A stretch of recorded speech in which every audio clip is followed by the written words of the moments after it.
바벨론의 심판, 바벨론을 멸망케 하시는 것을 예언한 다음에 이제 여호와께서는 아수르에 대해서 또 말씀하십니다. 하나님께서 말씀하신 것은 왜 성취되는가? 하나님께서 미래를 예측했기 때문이 아니고 하나님께서 그렇게 개입하셔서 하실 것이기 때문에 그렇습니다. 우리가 예정서를 이야기할 때 하나님이 택한 백성은 구원받는다 하는 것은 하나님께서 우리의 미래를 예측하셔가지고 믿을 것을 아시고 믿을 사람은 구원하시고 안 믿을 사람 구원 안 하시고 그렇게 하신 것이 아니고 하나님께서 그의 의지로 우리를 구원하실 것을 결정하시고 그리고 우리가 믿을 수 있도록 인도하시고 마침내 우리가 하나님께로 돌아오도록 하시는 하나님의 개입, 하나님의 의지를 말하는 것입니다. 오늘 본문에도 만군의 여호와께서 맹세하여 이르시되, 이 만군이라고 하는 말은 여러 가지를 해석했는데 히브리어의 언어는 많은 무리 혹은 많은 군대로 해석할 수 있습니다. 관용적으로 만군의 여호와라 하면은 아주 능력 있는 분이다 그렇게 말할 수 있습니다. 하나님이 만군의 여호와인 것은 하나님에게는 천군 천사가 수도 없이 많이 있기 때문에 하나님께서 그 많은 군대를 이끄시는 분이시다 그런 뜻이 포함되어 있습니다. 애굽의 바로가 큰 소리를 친 것은 자기에게 병거와 마병이 많이 있기 때문에 그렇습니다. 고대는 오늘날 같이 이렇게 나라 간의 국가 조약이라든지 혹은 이런 것이 잘 되어 있는 시대 아니니까 어느 나라든지 힘이 세고 군대가 많으면 그 힘과 군대로 다른 나라들을 정복하고 자기 마음대로 하던 그런 시대였습니다.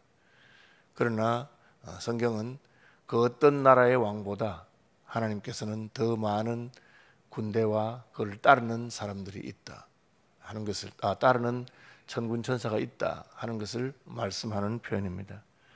애굽의 바로는 그것을 알지 못하고 하나님의 군대에 대적하다가 나라가 멸망했습니다. 자기들이 볼 때는 여호와 하나님을 섬기는 이스라엘은 그냥 오합지졸이고 종들이라 생각했는데 그 보이지 않는 그 뒤에 하나님의 만군이 있다는 것을 알지 못했습니다. 엘리사도 도단성에 있을 때 아람 군대가 도단성을 포위하고 엘리사를 잡으려고 했는데 그 사환이 하나님, 선지자님 큰일 났습니다.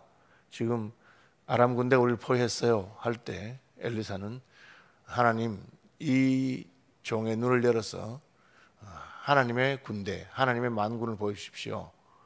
그러니까 불말과 불병거가 온 성에 가득한 것을 보게 되었습니다. 하나님의 군대는 보이는 군대만 있는 것이 아니고 보이지 않는 군대가 있다는 것을. 야곱도 외삼촌 집 바다람에서 떠나서 아버지 집으로 돌아올 때 그의 마음에 두려움이 있었습니다. 형 에서가 자기를 어떻게 할까? 실제로 형 에서는 400명의 군대를 데리고 야곱을 맞이하러 왔습니다. 그 소식을 들은 야곱은 마음이 그냥 녹아서 죽을 것 같이 되는데 약속의 땅 가나안에 들어올 때 하나님께서는 마하나임이라고 하는 하나님의 군대를 보여주었습니다. 그 뜻은 하나님께서 더 많은 군대가 있고 하나님께서 이 약속의 땅을 통치하니까 이 땅에서 하나님의 의지를 벗어나서 어떤 일이 일어나지 않는다. 내 형이 군대를 끌고 와도 그 군대로 너를 치지 않도록 내가 지켜줄 것이라는 그런 하나님의 무언의 시위였습니다. 이사야 선지자는 그 만군의 여호와께서 맹세하셨다 그렇게 말합니다. 하나님 맹세하셨다는 것은 하나님이 그렇게 하기로 결정했다는 겁니다. 하나님의 의지의 강력함을 보여줍니다. 하나님은 맹세하실 필요가 없습니다. 그냥 말하면 그대로 되면 되는데 그러나 하나님이 맹세하신 것은 하나님께서 자기의 의지가 얼마나 강력하며 반드시 이루시겠다고 하는 뜻입니다. 성경에 보면 하나님은 더 맹세하실 것이 없어서 맹세하실 존재가 없어서 자기 이름을 걸고 내가 내 이름으로 맹세한다 그렇게 말씀하셨습니다. 내가 생각한 것이 반드시 되며 내가 경영한 것을 반드시 이루리라. 이 보면 하나님은 생각만 해도 이루어진다 그렇게 되어 있습니다. 하나님이 말씀으로 천지를 창조했다는 것이 바로 그런 뜻입니다. 말씀이 뭡니까? 하나님이 생각하신 것을 표현한 겁니다. 그러니까 하나님은 생각만 해도 말만 해도 그대로 이루어집니다. 왜? 하나님의 생각과 하나님의 말씀 뒤에는 하나님의 의지가 있기 때문입니다. 내가 그렇게 할 것이다. 그러니까 하나님은 그냥 말씀하시는 분이 아니고 내가 말한 것은 내 능력을 가지고 이루겠다, 그렇게 말합니다. 하나님이 천지를 말씀으로 창조하셨습니다. 우리는 우주 만물을 볼 때마다 하나님께서 저 산과 또 별과 달과 이 모든 만물을 하나님의 의지로, 말씀으로, 생각으로 창조하신 분이시구나. 그리고 그분이 맹세하셨구나 하는 것을 생각해야 됩니다. 내가 경량한 것은 반드시 이루리라. 사람은 무엇을 계획한다고 해서 반드시 이루어지지 않습니다. 그래서 잠언에는 마음의 경영은 사람에게 있어도 일의 성취는 여호와께로부터 말미암는다. 하나님이 우리가 마음에 경영하고 계획한 바를 성취할 수 있도록 해주시는 분이다, 그런 뜻이고, 그러나 하나님 자신이 경영하는 것은 어떻게 됩니까? 반드시 이루십니다. 성경에 보면 하나님께서 우리를 구원하기 위해서 어떤 경영을 하셨는가를 보여주고, 그 경영의 최고봉은 자기의 아들 예수 그리스도를 이 땅에 보내서 그를 십자가에 죽게 하면서도 그 경영을 이루신 것입니다. 그래서 하나님이 아들을 아끼지 아니하고 우리에게 주셨다. 하나님의 결심과 결단이 얼마나 강력한가를 보여주는 표현입니다. 아들을 아끼지 아니하고 우리에게 주셨는데 다른 것은 말할 것이 뭐 있겠느냐, 그렇게 말하는 겁니다. 내가 아수르를 나의 땅에서 파하며 나의 산에서 그것을 짓밟으리나. 이때는 아수르가 아주 강성할 때입니다. 지금 뒤 조금 가보면 아하스 왕이 죽던 해라고 28절에 나오는데, 아하스 왕이 죽고 그다음 히스기야 왕 때에 아수르가 18만 5천 명의 군대를 보내서 온 유다를 다 정복하고 예루살렘 성만 남았던 적이 있습니다. 그러니까 아직까지 그 일이 이루어지기 전인데 아수르 아주 강한 나라입니다. 그런데 말씀하시기를 아수르가 나의 땅 나의 산에서, 그 큰 군대가 그냥 자기들이 패전한다는 것은 생각도 안 하고 그냥 공격해 왔습니다. 실제로 이스라엘 유다의 운명은 풍전등화 같았는데, 그런데 딱 하나님의 산 시온산 예루살렘을 포위했는데 거기서 끝나게 됩니다. 히스기야가 하나님께 부르짖었고 하나님은 그 기도를 들으시고, 그리고 하룻밤에 18만 5천 명이 다 시체로 송장으로 변하는 역사가 있었습니다. 이사야는 아직 그 일이 이루어지기 전에 이렇게 예언하고 있습니다. 아수르의 강한 군대가 하나님의 땅 하나님의 산 시온에서 예루살렘까지 왔다가 하나님께 짓밟힐 것입니다. 그때에 그의 멍에가 이스라엘에게 떠나고, 아수르가 이스라엘에게 멍에를 메웠다는 것이죠. 그리고 짐이 어깨에서 벗어질 것이다. 강한 자가 압박하면서 멍에를 매게 했는데 그것을 누가 끊을 수 있겠습니까? 지금 중국에도 독립을 원하는 나라들이 있습니다. 서장, 신장 두 나라라 해서 티벳이라든지 또 그 우르무치가 있는 그 지역에 사람들은 민족도 다르고 중국에 병합되어 있지만 독립하고 싶어서 여러 번 독립운동을 일으켰는데, 지금 중국이 너무 강한 나라니까 아무리 노력해도 안 되는 겁니다. 그냥 고통하고 있죠. 그러나 하나님이 개입하신다면 가능할 수 있겠죠. 지금 중국에서 서장이나 신장이 독립하지 못하는 것보다 우리나라가 일본에서 독립하지 못하는 게 훨씬 더 힘든 일이었습니다. 이미 조선은 일본에 합병됐고 독립할 가능성이 없었습니다. 그런데 하나님이 개입하시니까 그냥 우습게, 여러분 1919년에 3.1 만세운동을 했는데 그 다음 해는 뭐 했습니까? 19년에 하고 끝입니다. 20년, 21년, 30년, 40년, 45년 될 때까지 만세운동 한 번도 못 했습니다. 왜 한 번 하고 맙니까? 만세운동 하는 거 보고 일본이 기겁을 해서 그냥 아주 악랄하게 탄압하고 그런 운동이 못 일어나도록 그렇게 했으니까, 독립운동 한번 하고 25년 동안 꼼짝도 못했어요. 45년이 독립했으니까 26년 동안 꼼짝도 못하다가 어느 날 갑자기 독립한 겁니다. 왜? 전 하나님이 개입했다고 생각합니다. 마찬가지로 아수르 군대가 강한데 이스라엘과 유다에게 그 멍에를 씌우고 조공을 바치라면 조공을 바쳐야 되고 그냥 귀족들을 보내라면 보내야 되고 그렇게 인지를 보내라면 해야 되는 그런 수밖에 없었는데 갑자기 멍에가 벗어졌습니다. 왜? 하나님께서 아수르의 멍에를 벗겨 주실 것이기 때문입니다. 이것이 온 세계를 향하여 정한 경령이며 이것이 열방을 향하여 편손이라. 왜 그런 일이 생겼느냐? 하나님이 결정했기 때문입니다. 선지자 다니엘은 바벨론과 메데파사와 헬라와 로마의 그 세계사가 일어나기 전에 금신상, 머리는 금이고 어깨와 가슴은 은이고 배와 허벅지는 동이고 무릎과 발은 철로 되어 있고 발가락은 흙과 철이 섞여 있는 그 신상이 돌 하나가 올라와서 두드리면 다 무너지는 것을 보여주었습니다. 세상의 나라들이 강해도 하나님께서 개입하시면 하루아침에 돌무더기가 된다 하는 것을 예언하는 것이죠. 이사선지도 마찬가지로 지금 아수르가 한창 강성합니다. 아직까지 이스라엘과 유다를 다 괴롭히지도 않았습니다.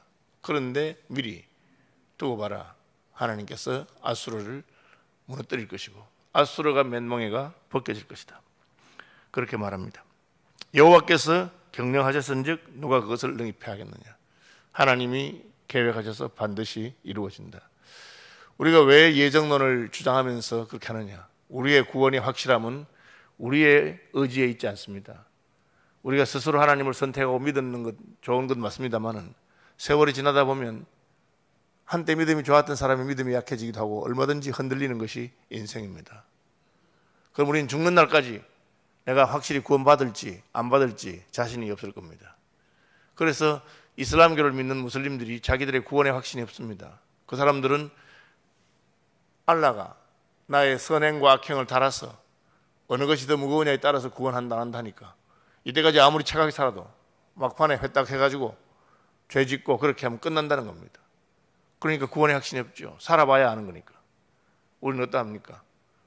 우리는 우리 자신은 그런 불완전한 존재임에도 불구하고 하나님이 개입하셨어. 네가 예수를 믿고 예수님 영접하고 세례받고 하면 내가 너를 구원할 것이다.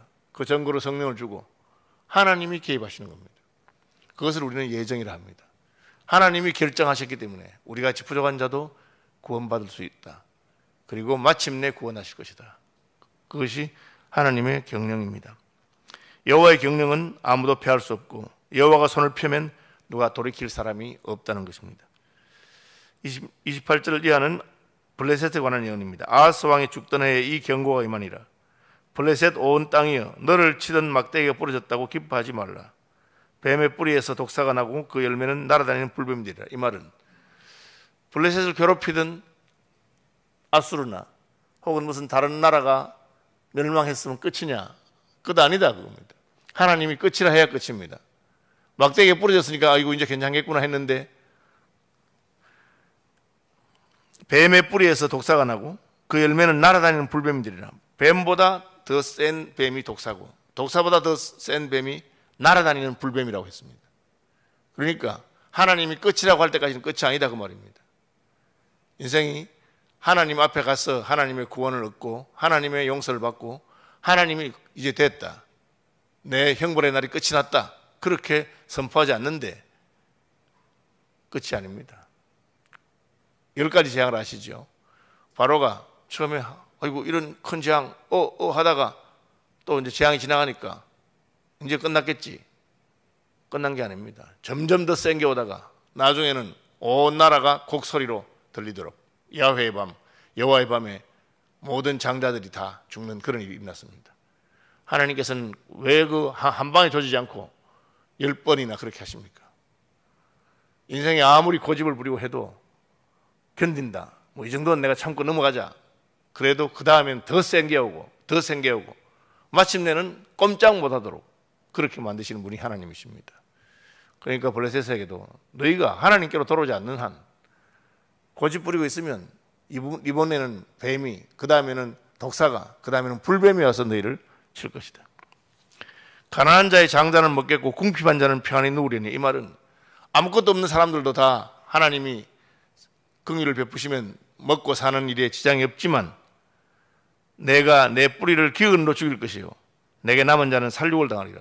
블레셋은 끝장을 보게 된다. 아니 진짜 가난한 사람도 아무것도 없는 사람도 다 잘 먹고 잘 사는데 블레셋은 한때는 강하고 이스라엘 괴롭히던 나라인데 하나님이 건드리기 시작하니까 그냥 속수무책으로 당할 수밖에 없다.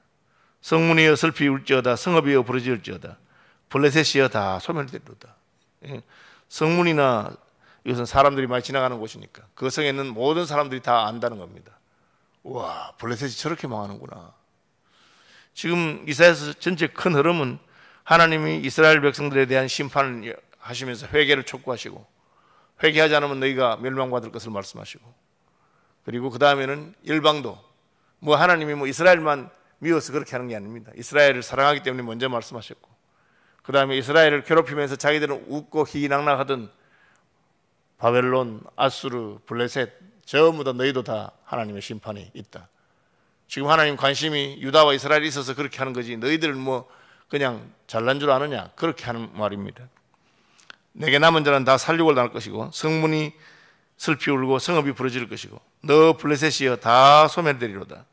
실제로 지금은 이 블레셋이라고 하는 민족은 지구상에서 없습니다. 우리가 혹시 무슨 이스라엘의 팔레스타인 하는데 그 팔레스타인이 블레셋의 후예라고 생각하는데 아닙니다. 지금 팔레스타인은 아라비아 반도에서 올라온 다른 민족입니다. 이름을 그렇게 불러서 그렇지 언어도 그렇게 쓰고 하나님께서 다 소멸할 것이라고 말씀했습니다. 대저 연기가 북방에서 오는데 그 대열에서 벗어난 자가 없느니라. 북방에서 올 아수르와 바벨론의 공격을 피할 수 없을 것을 말했습니다.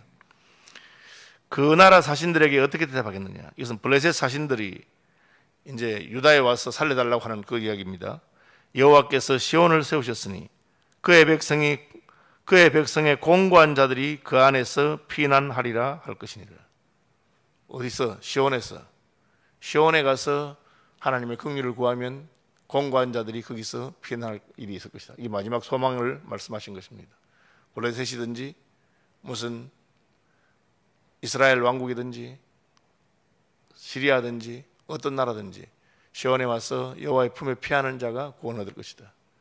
하나님의 우주 경영 가운데 하나님께서는 자기를 무시하고 대적하고 하나님의 뜻을 거스르던 자들을 마침내 심판할 것이다. 시간의 차이는 있고 순서는 있지만 그렇게 하신다. 소망은 시온에 가서 그 백성의 공고한 자들이 구원을 받는 것처럼 피난하는 것처럼 여호와를 피난처로 삼을 것이다. 뭐 15장 넘어가면 계속 그다음에 모압, 암몬 계속 나옵니다. 하나님께서 이스라엘뿐 아니라 모든 민족을 통치하시고 심판하시는 분이니까 너희가 알아서 잘 행동해라 하는 것입니다. 우리도 마찬가지입니다. 우리를 역사를 통치하시고 우리를 주관하시는 분이 생사화복을 주관하시는 하나님입니다. 늘 하나님께 나가서 하나님의 긍휼을 구하고 하나님의 자비와 하나님의 구원을 사모하시기를 바랍니다. 하나님께서 결심하시면 그대로 이루어질 것입니다.